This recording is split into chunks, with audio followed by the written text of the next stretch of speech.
තිලා මේ යමම් බම් පාඩම් කරන්න. මුයි සිරාවටද කියන්නේ? නෑ නෑ බොරුවට ඵලයන් ටෝක් කරපන්. එක්ක ඕනේ නෑ බා. මටත් කියලා ආත්ම ගෞරවයක් තියෙනවනේ. හැමදාම නෝන්ටි වෙන්න බෑනේ හොම්. අනේ පිලා මේ බඩ කොහෙන්ද බං ආත්ම කරුත්‍ය? ඔව් නේ බා.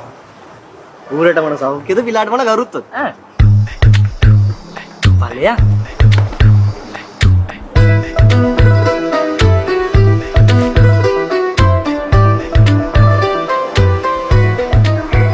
හායි මේක. පාඩම් කරනවා? ඔව් කොහොමද?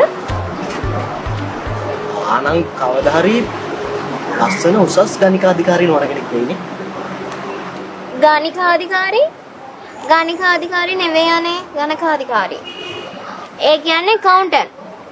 ඔව් accountant. ලස්සන. ඔව් එබේ. මම කොහොමද ඉගෙන ගන්න ඒකටනේ? මාත් ඉතින් ඉගෙන ගන්නේ ડોක්ටර් කෙනෙක් වෙන්න තමයි. හැබැයි මේ යන විදිහට නම් ડોක්ටර් කෙනෙක් වෙන්න වෙන්නේ නැහැ. ඇයි